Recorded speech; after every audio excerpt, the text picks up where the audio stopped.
The opinions expressed on this program are solely those of its hosts, guests, or callers, and do not necessarily represent the opinions of WTBR-FM, its management, other producers, or sponsors. Well, the Good Walls didn't get herself ejected in the state final for some dumb stuff. Yeah, that's true. I don't want to say I dreaded showing up to this football game on Friday night, but yeah, we'll see what happens. Mike, if you want to talk, you have to talk into the microphone. There we go. Mic to mic. I'm lost. Welcome, ladies and gentlemen, to Bird's Eye View here on WTBR-FM. I should say at the top of the hour, 89.7 WTBR-FM is proud to announce our 7th annual one-day on-air fundraiser. The event will take place on Thursday, November 20th.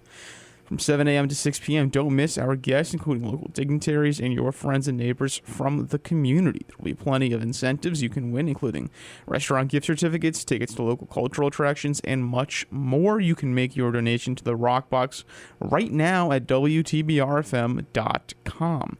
Don't miss the 7th annual one-day on-air fundraiser, live 7 a.m. to 6 p.m. on Thursday, November 20th. Only on 89.7 WTBR-FM and all day live on the WTBR Facebook page. Thank you for supporting your community radio station. Bird's Eye View is on that, so we thank you for your support as well. We will not be on air because that's Thursday, and we are on air on Thursday, so we will not be on air next Thursday. We will have a broadcast on the following Thursday on Thanksgiving. This is Jesse here with Mike. Hankus Pankus is back in the corner. It is that time of the season where everyone is basically no longer playing. It's winding down, snowing yes. on Monday, so it's like it's all right. It's winter. I'm $500 in the hole more than I thought I would be. Sound like it. Yeah. Well, so. On Tuesday, my dad came to visit, and on Tuesday, I go to the gym, and I'm coming back, and the little hill by the gas station on Tyler Street, on the intersection across from the hospital. Sure, yeah. Mm-hmm. And so I hit the brakes because when there's a red light and there's a car in front of you, you hit the brakes, right? That's like generally what you do when you drive. Generally. And so then the car just doesn't stop, which is like my nightmare. And there's like this kind of grinding sound, and I hit the brakes a bunch of times, and finally I stop. But it's one of those things where my heart is pounding out of my chest, and I'm like, I'm gonna crash. Not my fault, but like the car just physically isn't stopping. Mm-hmm. All right, so this is definitely time to get the snow tires on. And I'm like, all right, maybe I need new brake pads, which I didn't think I did, but whatever. Maybe it is. But get the snow tires on, and I'll tell them to look at the brakes. So then yesterday I take the car to Monroe, and I was smart because I brought my laptop so I could work on a story. About an hour in, maybe 45 minutes in, guy's like, all right, so your front brakes need to be replaced and your brake pads. And luckily it's on sale, so it's $500. It's like, all right, well, on sale. That's not what I thought I would come here for. On sale. So then I spent 2-something hours at Monroe of Pittsfield, so they could replace my front brakes because apparently the rotors are shot and the brake pads. That's tough. And they put on the winter snow tires. I was there so long that I was like, all right, how much time left is there? The football previews. And he was like, you got like another 30 minutes. I'm like, all right, I'm going across the street to get to Vivaldi's, man. I'm hungry. Okay. I was going to say, you wrote the football previews. Oh, yeah, I wrote the whole football previews. And yeah, it was like, I sent out, I gave a call to the Randolph AD because I'm like, can you send me a roster? And in any case, yeah, no, it was like just, man, it was like 2:45. I'm like, all right, well, I'm hungry. So yeah, and then I was like, I needed it to be done. I had to go to West Springfield last night, so I was like, this needs to happen now. Driving to West Springfield and back without working or properly working brakes is not really my idea of something that's generally considered intelligent. So that was just like, all right, well, I expected to pay like $100 and I paid $622. Mm-hmm. So knock on wood, the brakes will be lasting for a while. Yeah. That's never fun. Never fun. In any case, I went to West Springfield because Lennox Volleyball was in the state semifinals. They lost to Hopedale in 4 sets, lost 3-1. This was, I went into the game saying this is the state championship game. And as soon as the first set happened, I went, this is the state championship game. And I leave saying this is the state championship game. Whoever won that game was going to win the state title. Hopedale was the 1 seed, beat Lennox, which was the 4 seed. On the other side was number 3, Pioneer Valley Christian Academy against number 7, Smith Voke. I don't know what's happening with Smith Voke sports. Smith Voke girls has been on an incredible run this season. Girls soccer was on a run, won the state Voke title, went on a run in the Western Mass tournament. Now their volleyball team was the 7 seed, upset the 2 seed in the quarterfinals, then upset PVCA in the semifinals, Smith Voke in the volleyball state title game. And Mount Greylock handled business against Smith Voke. Lennox is much better than Greylock. So it's like, all right, well, Lennox is so much better than Smith Voke, and I expected Lennox to be so much better than PVCA. It didn't really matter, but it was just, what's Hopedale? That was the big kind of question mark. And Hopedale was legit. Hopedale was really, really good. And from the first set, I can kind of tell that Hopedale was just the better team, and they were. They were taller, and they hit harder, and they were better coached, and they were top to bottom better. And if Lennox wins the first set, it might have been a different story because it got to be 22-22. So that's really, really close. And then Hopedale went up 24-22, and Lennox won the next point, and then they served it out of bounds. It was just a brutal way to end the first set, and they lose 25-23, and they win the second set.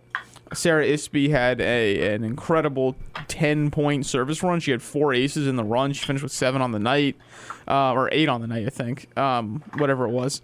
And Evelyn Giuliano had a couple of kills. Anyway, it was a huge run. They go up 15-5, and Hopedale's a couple of late spurts, but it's over. And they take the second set. And then in the third set, you can tell just Hopedale adjusted. And Hopedale dominated the third set, won 25-12.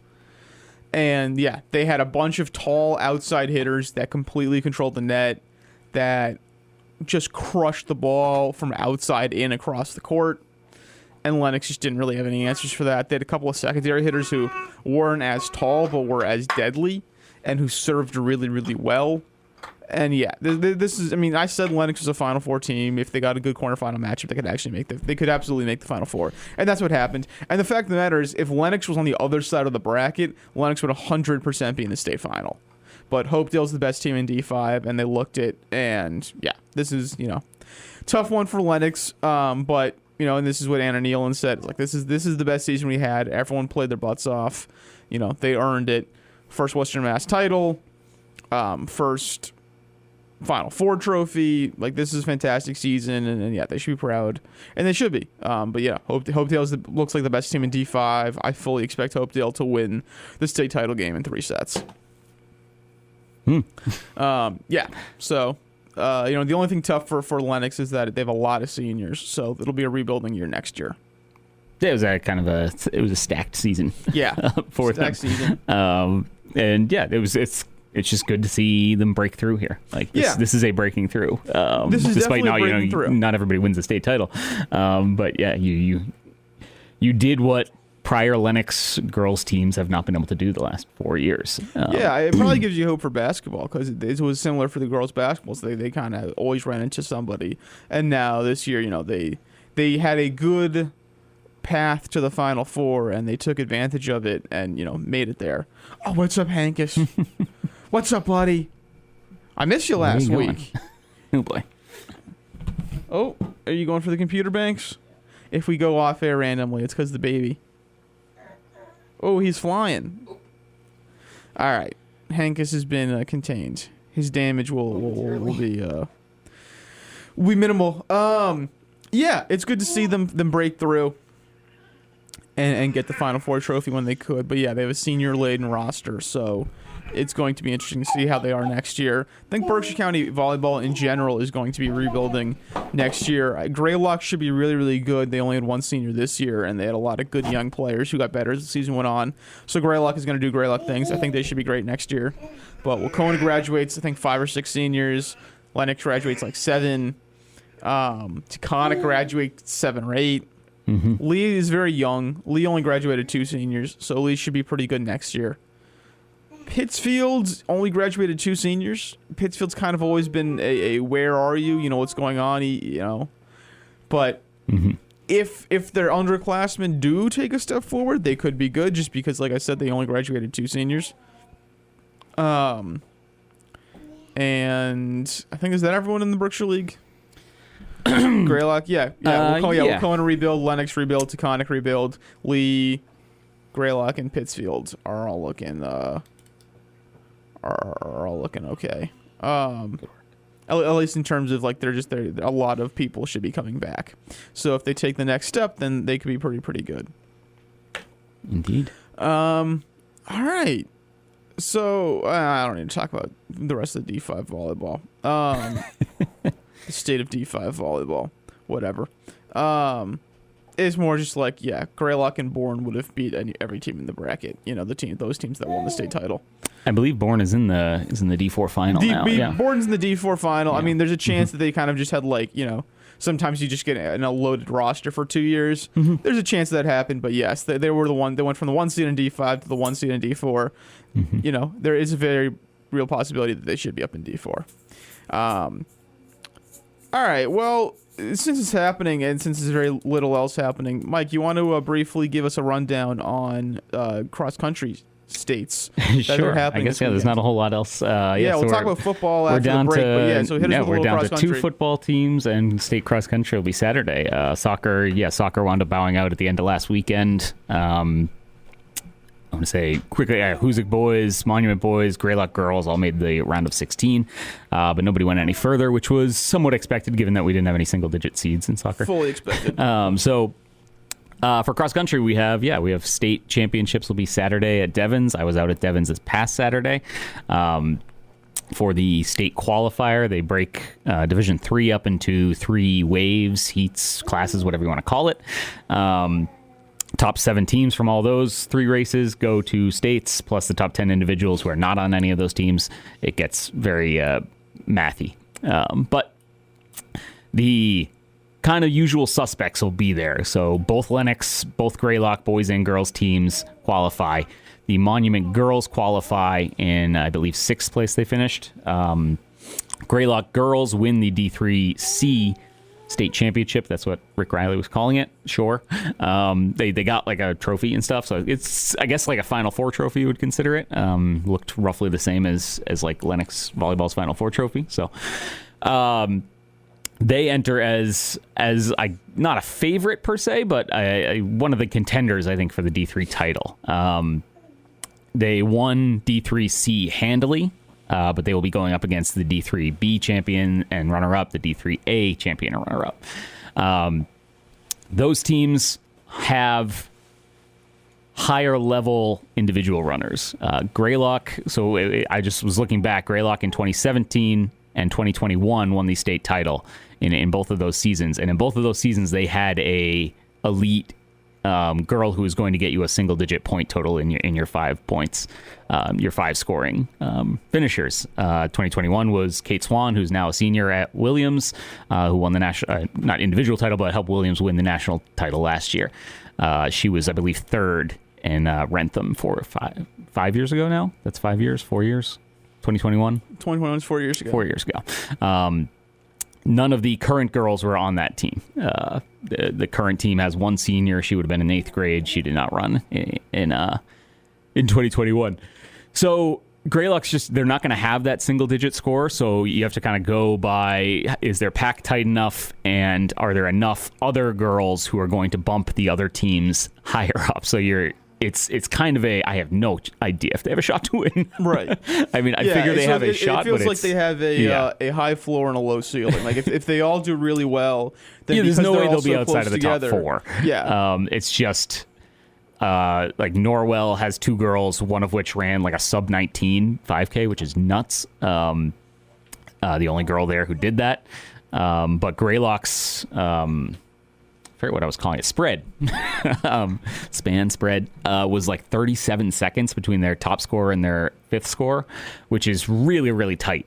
So if you get those, 5 girls in between spots, 15 and 30, then you're kind of in business there because your total's going to be low, and if somebody else has a fifth runner that is in the 70s or 80s, they're already out of the running. Yeah, so that's definitely going to be a question. Is just like if they won't get even there's a good chance they're not in the top 10, and so but Yes, so if I would they say all there's no finish chance they're in the between top 10, 11 and 20, are they going? They weren't to, in the top 10 in D3C. none of them. Right. Were. So, So they will not be in the top 10. If they all finish between like 15 and 25, is that going to be enough? Yeah, that's the big question. Individually, I mean, I just want to see the two Monument kids. Like Right. it's their senior year. Everett Pacheco, Amelia Deslets have done like amazing things in their high school careers. Both of which are coming into this week, I would imagine, frustrated. Amelia was about 10 when I saw her. I want to say probably she had half a lap to go, maybe, which amounts to 400 meters. Maybe a little more, maybe 500, 600 meters left in the race. She had about a 10-second lead on the Hamilton Wenham girl, Grace Rich. And I was like, okay, great. Took some pictures of her, took some pictures of some other girls going by, and then ran over to the finish line to see, her finish. And get over there and don't see her anywhere. The two Hamilton Wenham girls finish. Someone asked them, like, did you guys win? They're like, I think so. And we're like, they weren't sure. And I was like, this is weird. Like, where is she? So imagine, okay. And I had been told earlier in the day by a different coach that Amelia was sick, but she was tanking this run. So you're like, oh, wow. And she's sick. That's impressive. But apparently, I don't want to say collapsed just because I didn't see it happen, but did not finish. I believe was golf carted over to the finish line. So the next time I saw her, she was kind of laying down with, her coaches and the athletic trainers and stuff tending to her. And then her whole team kind of huddled around. So then the real question is simply, if she's healthy and she was on pace to win D3B, Yes. can she win it now that, hopefully she's not going to when she's healthy? And then for me, I'm looking at it and I'm saying, all right, Everett Pacheco is state title. Won a bunch of state. He won like 3 state titles last year. He had an incredible year. And he came into this year as the best runner of Berkshire County. And then he basically, they held him out of races, I guess, like load managing him, so to speak. He didn't run a ton, And then he doesn't win Berkshire County championships because he doesn't run. And then he doesn't win Western Mass championships when he does run. And then now he kind of did okay at D3B individuals, and so I'm looking, I'm looking at it like, all right, well, was last year a mirage, or are you this good? Because you came in with more hype than anyone, and now it's not happening. Yeah, I mean, time wise, it certainly wasn't a mirage. His time last year at Devens was 16:09, which was faster than anyone at the qualifier this past weekend. He ran a 17 flat this past Not weekend, great. so 50 seconds slower. It's kind of a bit of a mystery. Didn't run a ton. When he did run, it was very well. He set the Monument course record this season. He won the Ocean State Invitational down in Rhode Island this season. But that was really all he ran until postseason comes around. Western Mass, he finishes, I believe, like kind of in the top 10, barely in the top 10. And I was not there for that one, but then comes in last weekend, doesn't do great, had a decent close, but certainly not up where it could be, which is up with like the Parker Charter kids in D3C, who Parker Charter's just like, they're going to win the state title. It doesn't matter. They had I believe the 2 fastest times overall on the day.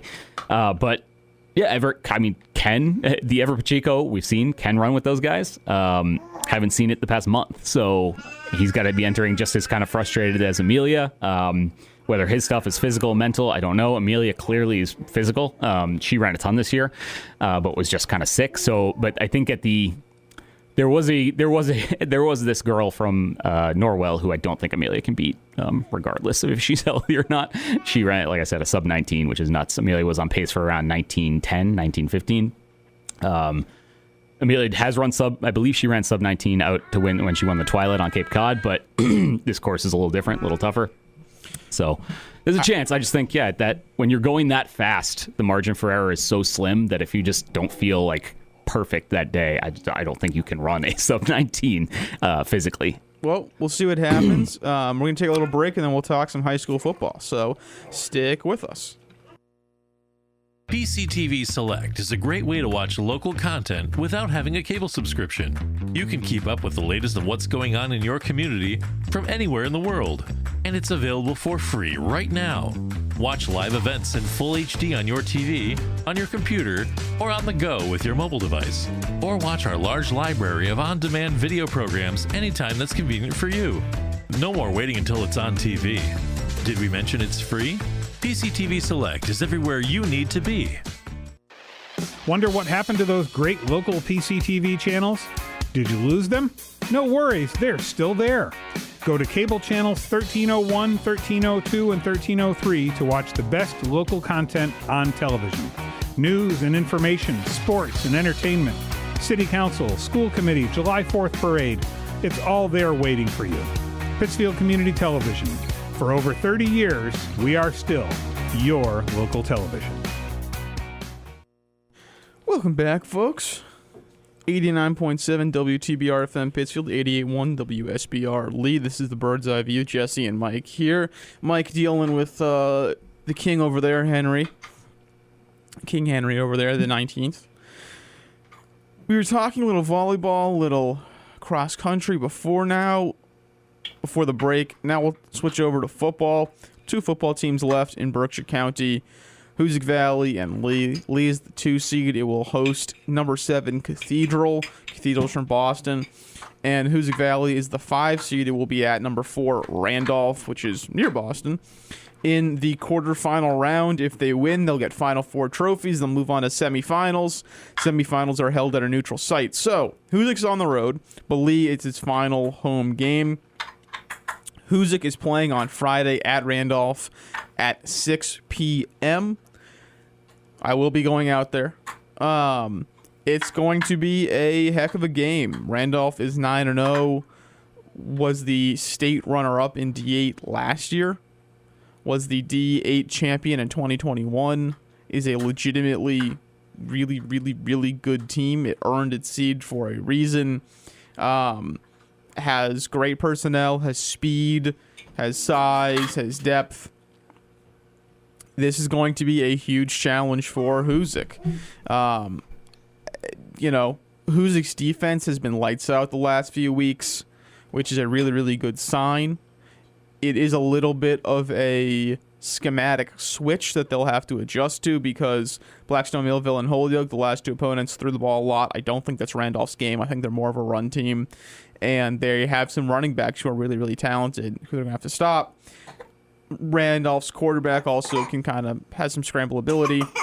But, yeah, this is going to be a really big challenge for Hoosick. If Hoosick wins, it's made 3 Final Fours in the last 5 years. This group of seniors will have made 2 in 3 years. And it would be, if they win, I think they can go to the state final. But this is, I think, the biggest challenge anyone has to face in the bracket. And it'll be interesting to see if they can get over that hump. They have big playability, Hoosick does, but they also can shoot themselves in the foot. And, I don't know which version of them is going to show up on the road. You hope that being an underdog helps them, gives them a little bit of a mental edge, being able to play a little fast, a little loose. But Randolph is going to be, ready. They are not new to the spotlight either. Can Hoosick get Quinnell Bradley, Kamari Kastner in space? Can they hit passing plays to Kastner and Aiden Wicks? Can they get Noah Rehill up the middle? This is not a time to get cute on offense. And defensively, can your defensive line stop the run? Can they get consistent pressure? Jacob Browski, Jaquan Vasquez, Ian Liebnell, Logan O'Connell. I don't imagine the secondary is seeing a lot of action, but at the same time, can it make, if running backs are breaking to the second level, your corners and your safeties are going to have to make the tackles. So, yeah, it's going to be a huge test. I have more concerns for the Hoosick offense, which has been herky-jerky at times. It's going to need to be consistent. And yeah, this is it. There's a huge senior class, and they kind of peaked as sophomores. And it's this is can you do it again? Can you go back to the Final Four? And then as for Lee, like I said, they're playing Cathedral. That game's on Saturday. We're not really sure why, but it's on Saturday at 4:30 p.m. Lee hosts and this is a very, very tough draw. I think Lee can win. Cathedral is a tough team. Cathedral played of the 8 regular season opponents Cathedral played, 6 were in D5 or D6. 3 were in D5, 3 were in D6. 1 was D8, and the other was D3. So they were playing up, way up. Now, when I first saw that, I was like, okay, well, maybe Lee's in for it. Then I started digging. In trouble. The 3 teams that Cathedral lost to were all in the D5 or D6 playoffs. Okay, that's fine. They're very, very good. They're playing in D5, D6. For the 5 teams they beat in the regular season, with the understanding that they were in D3 and D5, none of them had winning records. So going, all right, well, hold on a second now. Maybe Lee really does have a shot, and Cathedral, they're playing up, but they're not playing good up, right? Like, Lee played Holyoke. That's a D5 school. Sure. Who cares? So that gave me way more confidence looking at this game. Cathedral's quarterback seems like the real deal. Thrown for 1,300 yards, rushed for 200. He's got good mobility. Lee's defensive line is going to need to keep him in the pocket. Its secondary is going to need to, maintain, hold off. Deep passing plays. It's a complete schematic switch up for Lee as well. Narragansett, which it beat in the first round of the playoffs, kept everything very tight. Triple option, D-wing kind of triple option. Lots of runs. This team wants to throw. So yeah, how is Lee going to handle a passing attack like that? Best passing attack they've seen all year. Once again, offense is going to be the key to this game. Lee has a grinded out offense, so if Cathedral can score quickly, can Lee just kind of chew the clock and keep control of the game? This is what they did to beat Hoosick. Can they just wear Cathedral down and, chew the clock? And in the second half, you really don't want to have to deal with that, if Cathedral gets all tired. But if Cathedral hits a couple of big plays and Lee's down, that's not something they've had to deal with so far this year. So, if Lee can get an early lead and then just kind of chip away at the game, I think it has a very good chance of winning. But if it gets down, that's what I have concerns, because Lee has not been a quick score team. But yeah, it'll be interesting to see, because this is Lee's first time in the quarterfinals. This is their second time in the quarterfinals, first time at home in the quarterfinals, and it's their best chance of getting their first Final Four trophy. Yeah, I like. So it's a true Berkshire County, Western Mass opportunity, given where these 2 other schools come from. Eastern Mass, yeah. So it's that. I think what gives me some faith or some level of I'll just say confidence, because that's the word I'm getting to, is that both of these teams have that kind of confidence. Neither of these are really like your fly-by-night, hey, we're here, this is great, we won't be back again kind of deal, or we've never been here. These are 2 programs that, obviously Hoosick has won this game twice already in the last 5 years. Lee has been in the state tournament, I believe, pretty much every year, save for 1. 4 or 5. And they've been they won a game here last year. They were in this same position just on the road last year. So I also like you clearly were asked Sal and Eddie what about their style or whatever. X's and O's stuff. I liked his kind of simple, straightforward, yes, it's different, it's tough, but here's 8 words on what we do. And it's simple. It shows me that they're not it's not going to be too big for them, the moment of it. Said, you don't know until you see these guys running around, but yeah. Last year, the moment was too big for them.